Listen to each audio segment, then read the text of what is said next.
আমি তিনটি সূত্র থেকে আমাকে জানানো হয়েছে। একটি ইলেকট্রনিক মিডিয়া সূত্র, একটি প্রিন্ট মিডিয়া সূত্র, নিউজ এজেন্সির একজন রিলায়েবল সাংবাদিক এবং একজন প্রাক্তন সামরিক কর্মকর্তা। এই তিন সূত্র থেকে যখন এই বিষয়টি চাউর হলো, তখন আমার কাছে মনে হলো যে ডাল মে কুছ কালা হয়। আর বাংলাদেশ তো সব সম্ভবের দেশ, আমরা তো জানি আপনার যা কিছু অলিক অসম্ভব তা বাস্তবে রূপায়িত করার ক্ষেত্রে আমাদের জুড়ি নেই। জি, এইবার স্যার আমি একটু, আপনি জানেন আমি যে কোনো খবর শিরোনাম করার আগে, শিরোনাম কেন, যে কোনো বিষয় নিয়ে আলোচনা করার আগে আমি কিন্তু অনেক ভেরিফাই করে নেই। এমনকি অনেক খবর আপনার কাছে জানার পরে আমি আরো 3-4টা সোর্স থেকে এটি রিকনফার্ম করে দেন আমি নিয়ে আসি। কারণ খবর, ভুল খবর দেওয়ার চেয়ে না দেয়া ভালো। এবং আমার ডিকশনারিতে একটা শব্দ আমি একদমই গেঁথে রেখেছি আমার ব্রেনের মধ্যে, সেটি হচ্ছে when in doubt leave it out। যখন কোনো খবর নিয়ে সন্দেহতা করে বাদ দিয়ে দাও, কিন্তু ভুল খবর দিও না, কনফিউশন খবর দিও না। এটি আমার একদমই ব্রেনের মধ্যে আছে। এখন হাসান মঞ্জুর যে প্রশ্নটি করেছেন যে তাহলে এই খবরটি যেহেতু আমি নিশ্চিত নই, প্রফেসর কলিমুল্লাহ 3টি মাধ্যম থেকে নিশ্চিত হয়েছেন, কিন্তু আমি ইন্ডিপেন্ডেন্টলি ভেরিফাইড করতে পারিনি, তবু আমি এই আলোচনাটি এনেছি।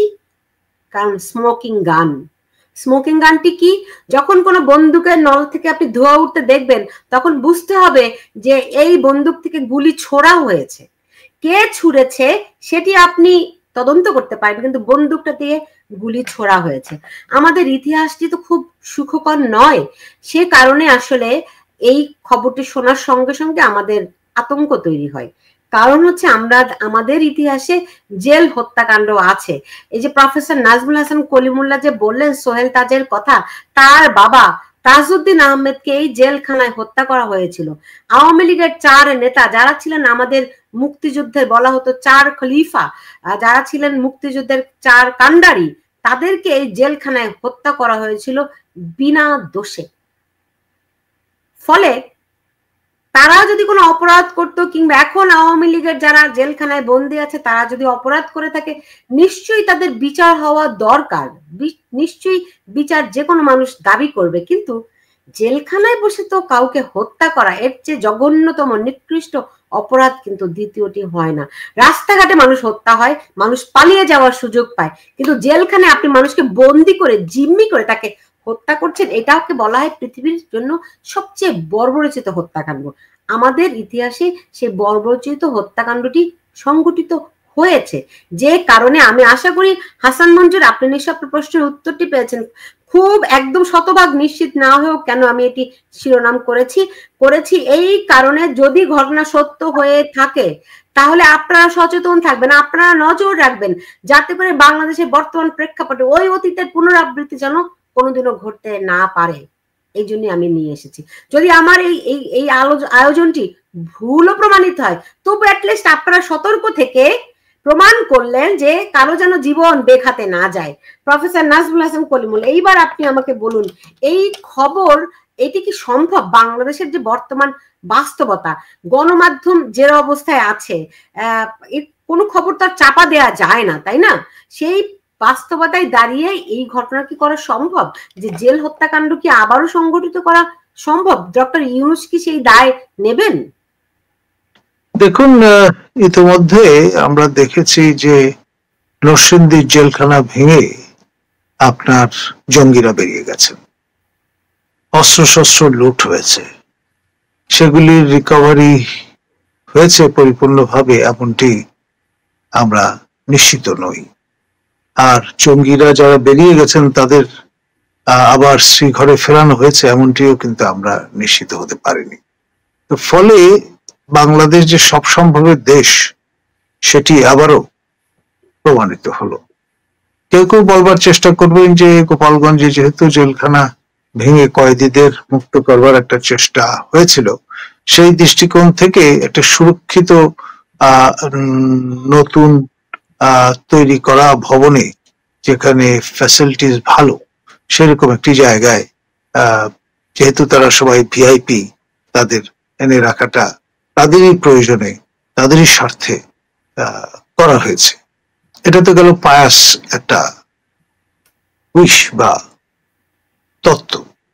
কিন্তু ওই যে আপনার সিঁদুরে মেঘ দেখলেই চড়ায় যে প্রবাদটি আছে, সেটি স্মরণে রাখা ভালো বর্তমান বাংলাদেশে।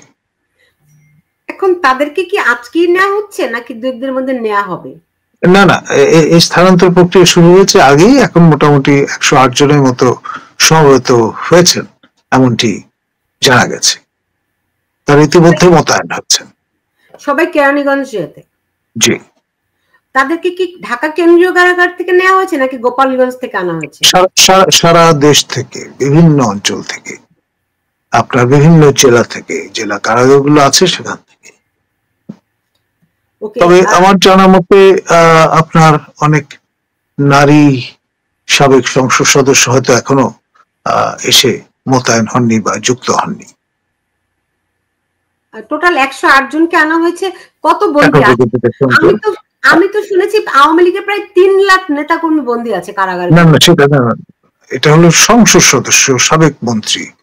মন্ত্রী তো আবার 2 ক্যাটাগরির আছে, আপনার নির্বাচিত অথবা টেকনোক্র্যাট, মানে থাকে না, ওই ক্যাটাগরিতে, ওই বিবেচনায় 68 জনের মতো বোধহয় মন্ত্রী কোন না কোনো ফর্মে, কখনো কোনো ক্যাবিনেটে ছিলেন, আর বাকিরা সবাই শুধু সংসদ সদস্য। এই 108 জনের বাইরে তো আরো আছেন নাকি? আরো আছেন, তাদেরও হয়তোবা সমবেত করতে হতে পারে। আর নারী সদস্যদের বিষয়টি আলাদা, সেই কারণে বাংলাদেশ সংসদের 300 সংসদ সদস্য, 300 সংসদ সদস্যের মধ্যে 50 জন নারী সদস্য, তারও তো সংরক্ষিত অংশ। তার মধ্যে 300-350 মধ্যে 108 জন, যদি এখন আরো বন্দী আছে, 108 জনকে মাত্র স্থানান্তরিত করা হচ্ছে। হ্যাঁ, আমার প্রশ্নটি হচ্ছে, তারপরও আমরা কেন বলছি যে আওয়ামী লীগ পালিয়ে গেছে? মানে 1/3 তো জেলখানায় বন্দী। এখন ধরুন, এগুলো তো ন্যারেটিভ, আপনার নানান রকমের স্লোগান, এগুলো তো প্রশিক্ষণ দিয়ে আসলে সবাইকে তৈরি করা হয়েছে। আমাদের সেই ডোনাল্ড ট্রাম্প যেটি হুইসেল ব্লোয়ারের মতো বলে দিয়েছিলেন যে $29 মিলিয়ন, পরে জানা গেল আরো 21 মিলিয়ন, সব মিলিয়ে $50 মিলিয়ন তো এইসব প্রশিক্ষণের কাজেই ব্যবহৃত হয়েছে। আপনার তোতাপাখি কিংবা মর্কটের মতো আপনার অনুসরণ যে তত্ত্ব আছে সেটি কাজে লাগিয়ে, মানে এক কথা বারবার বলতে পারবেন। আপনি যেমন টকিং বার্ড যারা থাকে না, তারা যেভাবে কথা বলে সেরকম, ও চিন্তা করে বলছে না, যা শেখানো হচ্ছে তাই বলছে। সে শেখানোর কাজটা করতে তো ওই যে বললাম না, $50 মিলিয়ন যোগান দিয়েছেন জর্জ সোরস মহোদয়, এবং সেটি কেমন কদ্দূর কাজে লাগলো সেটি দেখবার জন্য সোরস মহোদয়ের পুত্র আপনার তিনি তো এসে ঘুরে গেছেন ঢাকায় এবং ইউনুস শাহীর আমলেই, এবং ফটো সেশন করেছেন তরুণ তুর্কি নেতাদের সঙ্গে। স্যার, এখানে কিন্তু আমার যারা দর্শক তারাও কিন্তু অভিযোগ করছেন, তাদেরও সন্দেহ হচ্ছে যে একটা জেল হত্যাকাণ্ড হতে পারে। উড়িয়ে দেওয়া যায় না? মবটা তো একটা প্রাতিষ্ঠানিক রূপ লাভ করেছে। এখন মব করতে করতে আপনি জেলখানা ভেঙে ঢুকে পড়তে পারেন, মানে নজির তো আছে, সেজন্যই বলছি। ওকে, যদি সেই ক্ষেত্রে মানুষের করণীয় কি আছে স্যার? মানুষের করণীয় বিষয়টা সম্পর্কে সচেতন থাকা, সরগোল তোলা, এবং আপনার বিষয়টা নিয়ে আলোচনায় ব্যাপৃত থাকলে তখন বেশি বিষয়, একটা ঘটনা বা একটা বিষয় বা একটা পরিকল্পনা বা একটা স্কিম যখন খুব বেশি জানাজানি হয়ে যায়, তখন আসলে যারা এটি কার্যকর করতে চান তারা অনেক সময় পিছিয়ে যান, যে এটা সামাল দেওয়া যাবে না বা এটা করে পার পাওয়া যাবে। জি, তার মানে ভিআইপি যে আওয়ামী লীগ নেতারা শুধুমাত্র তাদেরকে স্থানান্তরিত করা হচ্ছে, তাই তো? জি, সারা বাংলাদেশ থেকে, বিভিন্ন জেলখানা। এখন কেরানীগঞ্জ জেলখানার ধারণ ক্ষমতাও বাংলাদেশের যে কোনো জেলখানার চেয়ে বেশি, সুযোগ সুবিধাও বেশি। আমরা